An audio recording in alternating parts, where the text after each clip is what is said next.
Il faut être actif, les gars. Faut arrêter d'attendre que le produit fasse les ventes. C'est le rêve de tous les devs, de rien foutre et de laisser le produit faire le travail. Mais c'est encore une fois une vision différente de ce que tu veux créer.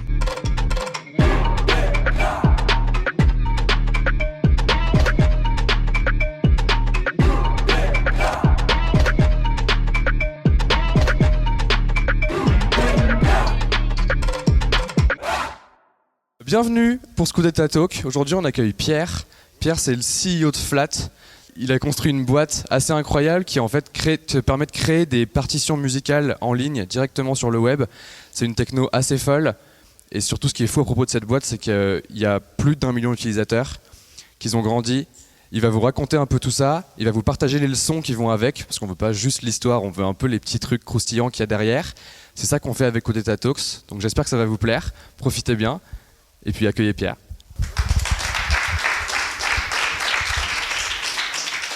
Bonjour tout le monde. Donc oui, je m'appelle Pierre Ranou, j'ai 27 ans.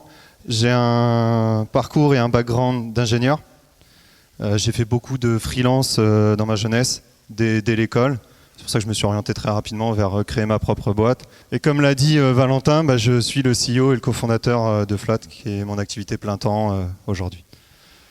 Donc Flat, en quelques mots, comme disait Valentin, c'est un outil en ligne qui permet d'écrire des partitions de musique. On l'a voulu collaboratif, super simple à utiliser. Donc je ne sais pas s'il y a des musiciens parmi vous, mais globalement, par rapport à ce qui se faisait sur le marché avant, on est parti à l'opposé, c'est-à-dire abordable en termes de prix, collaboratif, etc. C'est l'analogie de Google Documents par rapport à Microsoft Word, en quelques mots. C'est, comme on l'a dit, web-based, et c'est cette notion de progressive web application qui dit en gros, vous pouvez utiliser ce site web que vous soyez en ligne ou pas. Voilà à quoi ça ressemble. Donc voilà, c'est une partition, tout simplement. C'est une équipe de 4 fondateurs, on est 4 associés. On a aujourd'hui un 5e dev en plein temps et une 6e personne en opérationnel plein temps. Donc ça reste une petite équipe et je vais raconter un petit peu notre passif et tout ce qui va avec. La particularité de notre boîte, c'est qu'on est complètement distribué, on n'a pas de locaux, donc chaque point sur la carte, c'est là où il y a quelqu'un qui travaille. Donc voilà, ça s'étend du Canada, Chine, Australie. Il y a quand même quelques personnes qui sont restées en Europe. Moi, je suis à Londres. Ça, c'est notre marché. C'est tous les pays où on est présent. Donc évidemment, forte présence aux US. Il nous manque 4 pays, dont le Tchad et la Corée du Nord, qui ne sont pas des pays très simples à aller chercher. Donc voilà, c'est un peu l'avantage aussi pour nous d'être complètement remote, c'est-à-dire qu'on arrive à couvrir toutes les time zones en termes de customer success et customer support. Je vais revenir dessus après. Qu'est-ce qu'on fait aujourd'hui à Flat? On est très concentré sur l'aspect social, on travaille sur de l'iOS, on améliore constamment l'expérience de notre éditeur de partitions de musique. On se lance dans le learning, on a notre produit dédié à l'éducation et on a notre produit dédié aux développeurs. On fait ces 6 points-là aujourd'hui constamment. En quelques chiffres, là, qu'est-ce que c'est? Donc aujourd'hui, c'est 1 300 000 utilisateurs, c'est 2000 sign-up par jour, c'est 150 000 compositeurs actifs par mois, c'est-à-dire des gens qui créent de la musique, j'entends. C'est pas juste des mecs qui viennent consommer du contenu. On a 1 800 000 personnes qui viennent par mois consommer du contenu et on a un peu plus de 8 millions de pages vues par mois. C'est plus que l'équipe, par exemple, ou le point. On donnait un peu d'échelle. Donc voilà, donc ça a bien grossi, c'est assez sympa, c'est 3 ans de travail acharné comme disait Valentin, et entre-temps il s'est passé plein de choses. Des hauts, des bas, beaucoup de bas, des hauts très sympas aussi. Donc comment on est arrivé à tout ça? Donc on va revenir un petit peu en arrière, et parce que la première leçon qu'on a pris, on l'a pris avant même de décider de lancer ce produit. Donc on vient tous les 4 d'Epitech. À l'Epitech, en fait, à la fin de vos études, vous avez un projet à conduire sur 2 ans, qui est censé conditionner l'obtention de votre titre. Et nous, on s'est dit, on va faire le Google Doc des partitions de musique. Parce qu'à l'époque, c'était trendy de faire un produit qui n'existait pas, et c'était soi-disant la clé de la réussite. C'était très schématique, très pourri comme vision, mais bon, c'est ce qu'on avait en tête à l'époque. Donc on se dit, on va faire le Google Doc des partitions de musique. On ne fait pas grand-chose, voire rien, parce qu'on était des étudiants quand même. Et à la fin, on a une soutenance publique avec plein de gens dans la salle. C'était encore public, donc plein de gens se déplacent, etc. Parce que ça plaît de voir un petit peu les innovations de demain. Et moi, je raconte un petit peu ce qu'on a créé. C'était quelque chose qui ressemblait pas à grand-chose, mais l'idée était là. Il y avait une promesse. Et en fait, dans la salle, il y a plein de musiciens qui sont hyper excités par le produit, qui viennent nous voir à la fin et qui nous disent « Ah, c'est génial, comment je peux me connecter, l'utiliser, etc. » Moi, j'étais hyper embêté parce que ça faisait 18 mois qu'on disait qu'on avançait, on foutait rien. Et en fait, on se rend compte que ça plaît et ça excite énormément de personnes. Et à la fin, il y a un petit trophée, il y a machin, une petite compète, on finit deuxième, on se dit mince, c'est emmerdant. Et pourtant, nous, ce qu'on proposait, c'était ça. Hein. C'est-à-dire que écrire au clair de la lune, ça restait compliqué. Il reste quand même une partition très simple. Et voilà, c'était moche, c'était pas du tout ergonomique, etc. On avait juste mis ça dans Google Hangout, qui existait à l'époque, pour que ça ait l'air un petit peu novateur. Mais avec juste ça, on arrive à exciter une salle avec à peu près tous les musiciens de la salle. Embêtant. Et là, l'école voit un vecteur de communication assez fort, donc commence à nous positionner sur des salons, parce que c'était pas juste la plateforme 2, le truc social, le futuriste, il y avait vraiment l'aspect musique, l'aspect communautaire qui excitait, qui était un peu plus parlant et un peu qui changeait de l'ordinaire. Donc ils nous ont mis dans plein de confs en disant voilà, c'est les deuxièmes du concours Epitech Innovation, etc., etc. Et nous, on se retrouve dans ces salons, on confronte, et à chaque fois un engouement de folie, quoi. Et là, on se dit, mince, c'est quand même emmerdant, ça fait 14 mois qu'on se tourne les pouces, on confronte une fois notre produit, c'est la première fois qu'on le montrait à des gens autres que les potes en disant on fout rien, et excitation énorme autour. Donc c'est-à-dire qu'en fait, on venait de passer 14 mois à se tourner les pouces sur un truc qui, en fait, si on l'avait montré très rapidement, ça pouvait vraiment avoir de l'attrait. Donc là, qu'est-ce qu'on fait? Comme a dit Valentin dans la description de l'événement, on prend la décision, après autant de confrontations, de repartir de zéro, de réécrire le code, et on se dit, ok, on part sur une boîte et on voit ce qui arrive. Donc on avait autant de naïveté que dans la série Silicon Valley. Hein. On s'est dit, on y va, ça va être génial, ça va bien se passer, et ça va être l'éclate. Donc on se remet à coder, etc. On est super motivé, donc on prend une photo de nous, et on se dit, voilà, ça c'est une team de tueurs, ça va tout casser, et on va de l'avant. Donc voilà. Et vraiment la grande leçon de ça, c'est qu'en fait, si on avait confronté, si on l'avait juste mis en avant d'entrée de jeu, on aurait économisé que 18 mois, on aurait pu vraiment vivre un truc pendant 18 mois plutôt que de juste être étudiant. Hein. C'est une belle vie aussi d'être étudiant, de s'amuser, de sortir, de se régaler, mais si on avait confronté 14 mois plus tôt, on aurait déjà pu avoir du retour utilisateur, on aurait déjà pu commencer à construire quelque chose. Donc n'oubliez, c'est vraiment la première leçon que je donne, n'oubliez jamais de confronter tout de suite. Parce que nous, ce qu'on a fait, à peine on a commencé à réécrire le code, c'est qu'on a mis cette landing en place, qui est, selon tout ce que vous avez dû commencer à apprendre, une landing pourrie. C'est-à-dire qu'on dit aux gens, créez des scores, on ne sait pas de quel type de score on parle, le visu produit est pourri, il y a des clés de musique, on aurait pu mettre une partition, ça aurait été plus parlant. On leur dit quelque chose de simple, qui est riche en features, intuitif, et que vous allez utiliser partout. On ne sait toujours pas de quoi on cause. Vous inquiétez pas, on bosse très dur sur le proto. Hein, voilà. Il n'empêche que juste ça nous a fait nos 500 premiers emails. Avec une landing aussi pourrie. Donc ça insiste encore sur le fait qu'il faut confronter très tôt. Et surtout, bien retenir qu'une landing, ça ne ressemble pas du tout à ça. Donc voilà, donc ça encore une fois, regardez-le vraiment en tête pour aller chercher au début. Vous n'êtes pas obligé de créer du produit, de créer un produit pour commencer à valider ou pas si votre idée est bonne ou pas, ou en tout cas s'il y a un besoin auquel vous allez répondre. Donc voilà, on a cette landing pourrie qui marche bien. On a des mails et tout, et on se dit on reste quand même 4 devs, la team, les 4 que j'ai montré en photo avant. Dans la nature, on est capable du pire comme du meilleur. Il faut qu'on se fasse challenger. Et ça, c'est la deuxième leçon qu'on a prise, c'est-à-dire qu'on est arrivé à The Family, on rencontre Oussama. Donc on trouve des gens qui nous plaisent et qui vont nous cadrer, qui vont nous challenger. Et donc on arrive devant lui, et c'est la deuxième grande leçon qu'on prend. On lui explique tout fier qu'on fait 5 sign-up par jour. En gros, les emails qui tombent. Très très fier. On lui dit, à la limite, il y aurait une table, on tapait du poing sur la table, on fait 5 sign-up par jour, mec. Lui nous regarde et nous dit, mais vous foutez de ma gueule, c'est pas des chiffres. Ce qui en soi, il avait raison, et il nous demande, les gars, qu'est-ce que vous voulez réellement faire? Et ça, c'est une question aussi, à partir du moment où vous voyez que vous commencez à répondre à un besoin, posez-vous cette question, quelle est la vraie chose que vous voulez faire? Parce que là, d'un coup, en fait, quand il nous a dit, c'est pas des chiffres, revenez me parler quand vous avez des vrais chiffres, il nous a fait prendre conscience qu'on allait devenir un produit B2C. Il nous a fait prendre conscience que du coup, on targetait pas juste 100 mecs ou 200, et qu'en fait 5 mecs par jour, quand globalement on a un produit de consommation, c'est vraiment de la merde. Donc il faut un peu prendre du recul et se rendre compte que 5 personnes par jour sur une planète où on est plus de 7 milliards, on est quand même capable de monter un peu plus haut rapidement. Et donc c'est là où se pose la vraie question, et il nous l'a posée. Quelle est votre vision? Et je pense que c'est hyper important sur cette question d'être hyper honnête avec vous-même. Moi, à l'époque, j'ai juste répondu, on va faire un truc cool. Parce qu'il y a quand même une vision un peu chelou et un peu plate, quoi. Mais comme on a répondu avec honnêteté, je pense qu'il l'a pris comme ça. Il s'est dit, ok, les mecs, ils en veulent, ils savent pas trop où ils vont, mais en tout cas, ils ont la démarche d'affiner cette vision dans le temps. Et ça pose aussi la question de l'ambition, parce que je parle avec beaucoup de gens, et beaucoup de gens me disent il faut qu'on crée une billion, il faut qu'on prenne tout le marché à l'échelle du monde, etc. Il faut reprendre la définition d'ambition, qui est quand même juste l'envie viscérale d'accomplir quelque chose. C'est-à-dire que c'est très subjectif et ça dépend de l'objectif que vous vous fixez. Vous n'êtes pas obligé de vous fixer des objectifs qui ne vous donnent pas envie, ou vous n'êtes pas obligé de vous imposer une histoire que vous n'avez pas envie d'écrire. Ça dépend vraiment de chacun. Quand vous pensez à votre produit, quand vous pensez à ce que vous voulez créer, c'est à vous de décider ce que vous voulez en faire, ce que vous voulez que ça devienne. Vous n'êtes pas obligé de toujours targeter la grande montagne et de vous dire machin. Plein de gens qui se disent ouais mais ça me fait peur, je me vois pas faire ça. Donc déjà vous y êtes pas. La majorité du temps vous allez mourir. De deux, même si vous y allez, peut-être qu'en fait il y a une étape entre deux où là vous serez juste heureux, vous allez vous arrêter là et après si vous voulez que ça continue de grossir, vous passez la main, etc., etc.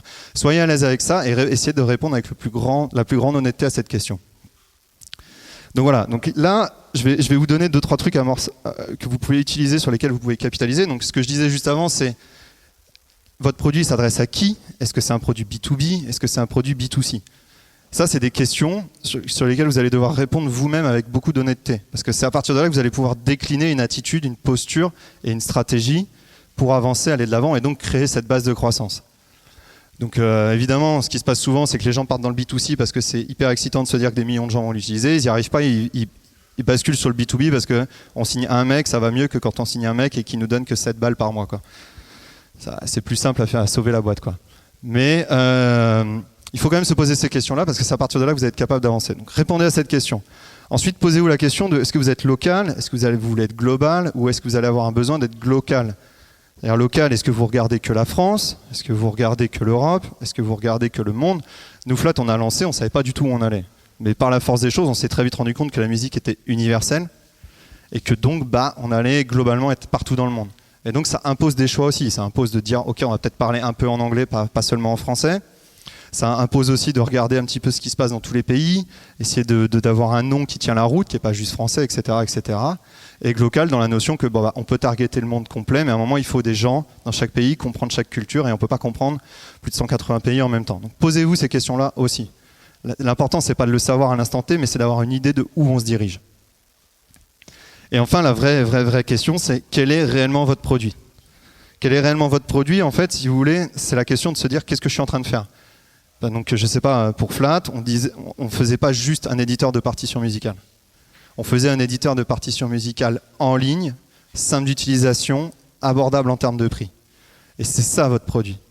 Si vous lancez une marque de fringues demain, vous ne vendez pas juste des jeans. De toute façon, les gens ne vous trouveront pas. Et ils disent qu'est-ce que c'est ton jean, la différence par un Levi's ou d'autres marques. Il faut être hyper précis sur ce que vous faites. Il faut être hyper honnête et hyper macro sur ce que vous êtes en train de créer, ce que vous êtes en train de mettre en place. Et cette question-là, il faut vraiment y répondre. Et il faut aussi la confronter à vos premiers utilisateurs.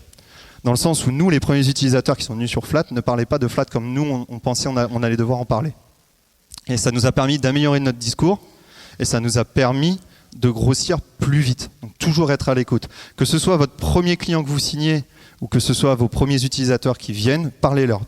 Comment vous parlez? Qu'est-ce que vous foutez chez nous? Parce que normalement, il y a d'autres acteurs. Qu'est-ce qui a fait que vous êtes vraiment chez nous, etc. Parce que votre promesse, généralement, on va l'avoir comme une promesse marketing. Derrière, qu'est-ce qui a vraiment convaincu la personne? Ça, il faut le comprendre et il faut discuter.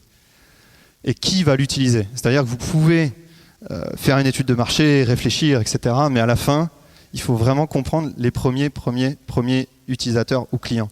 Nous, on pensait qu'on allait tomber sur les CSP+, les gens qui ont de l'argent et qui sont capables de justifier une dépense mensuelle sur un éditeur de partition de musique. On n'a eu que des moins de 18 ans sur la plateforme. Donc déjà, pour les faire raquer, c'est quelque chose de difficile. Et surtout, ils ne parlent pas du tout de la même façon. Ils ont un aspect viral qui est complètement différent. Et ça, encore une fois, on a pu le comprendre qu'en leur parlant. Donc, imaginez quelque chose, confronter, c'est ce que je disais il y a 10 minutes, et surtout aller de l'avant et parler encore une fois avec vos utilisateurs ou vos clients, les comprendre et voir s'il y a vraiment beaucoup de gens dans cette sphère-là que vous pouvez aller targeter. Donc évidemment, tout ça, ça passe par du customer care. Je vois pas comment vous pouvez faire autrement pour discuter aussi bien avec vos utilisateurs. Dites-vous bien que nous, chez Flash, jusqu'à 100 personnes par jour, j'ai envoyé un mail à la main tout le temps. Bonjour, donc je faisais des fautes évidemment, parce que quand on en écrit 100 par jour, à un moment on en a un peu marre. Donc déjà ça permet de prouver que c'est pas un robot, parce qu'un robot qui fait des fautes c'est quand même la loose. Et les gens répondaient, et c'est là où je me suis rendu compte, à partir du moment où le gars me dit bah ça va, j'ai bouffé une pizza ce midi, je me dis ok, là on n'est pas sur un CSP+, on doit être sur quelqu'un d'un peu plus jeune. Et de voir les emails quand je les réécrivais, quand je voyais Awesome Pizza ou Awesome Dude, je me dis le mec n'est pas encore complètement dans la vie active, il doit être un peu plus jeune que la moyenne. Et c'est là où on a vraiment compris nos premiers utilisateurs, et à chaque fois je leur demandais qu'est-ce que tu as tapé pour venir sur Flat, comment tu parles de Flat, qu'est-ce que tu aimes sur Flat. Sachant que gardez bien en tête qu'à ce moment-là, il y avait juste une landing moche. Donc les mecs, on n'avait encore rien commencé à faire, qu'on leur parlait déjà, qu'on leur posait des questions. Et quand on leur a donné un outil, ou encore une fois qui n'était pas du tout abouti, où les gars, la majorité décrochait en disant c'est trop pourri, on s'en va. Ce qu'il faut garder en tête, c'est qu'ils ont pris le temps de vous dire c'est trop pourri, on s'en va. Donc si la personne prend le temps de vous dire c'est pas bien, ça ne me convient pas ou c'est pas suffisamment avancé, dire qu'elle a quand même 5 minutes, elle est prête à vous consacrer 5 minutes. C'est-à-dire qu'en fait la promesse l'avait convaincue, c'est juste que il faut continuer de bosser et elle reviendra plus tard. Et ça c'est sur ça qu'on s'est accroché, c'est sur ça qu'on est monté. Donc on se fait challenger et il faut être patient. Il faut être patient parce que ça, comme vous voyez, c'est vraiment le début de la boîte pendant 6 mois. Ça met du temps, mais ça ne vous empêche pas de vraiment capitaliser sur ce peu de volume que vous avez pour vraiment comprendre parfaitement à qui vous parlez. Donc là, évidemment, nous, la boîte dont je vais parler, toute l'expérience qu'on a vécue, c'est du B2C. On a un produit B2B maintenant, mais l'expérience que nous, on a vécue et tous les retours que je vais vous faire, c'est dans le cadre d'une boîte B2C qui grossit relativement vite. Donc voilà, donc là, toute cette période-là de 6 mois, on ne s'est pas démonté, on a parlé aux personnes, on a fait 50 par jour, 100 par jour, etc. On a commencé à automatiser, etc. Mais je savais exactement les questions à poser, je savais exactement les mails à formuler, etc. etc. Et ça vous permet donc d'accumuler énormément d'informations qui vous permet de mettre en place une vraie stratégie de croissance et de communication. Donc nous, après, évidemment, dans notre cas, 76% du trafic, c'était le SEO, parce qu'on avait le bon discours public sur Google. C'est-à-dire qu'on a commencé, les 20 premiers ils venaient, etc. Et c'est monté très vite, mais parce qu'on savait exactement comment leur parler. Et que du coup, les mecs, quand ils cherchaient, c'était pas une erreur de casting. On n'était pas le lien en fin de page 2 quand ils cherchaient. Ils savaient exactement ce qu'ils voulaient. Et nous, on avait mis une description suffisamment précise pour que, même si on n'avait que 1000 mecs par mois qui tapaient cette recherche-là, à ce moment-là, ces mecs-là, on pouvait leur parler. Il faut être hyper précis et il faut avoir le bon discours. Et petit à petit, au fur et à mesure que le trafic monte, on peut élargir notre champ de communication.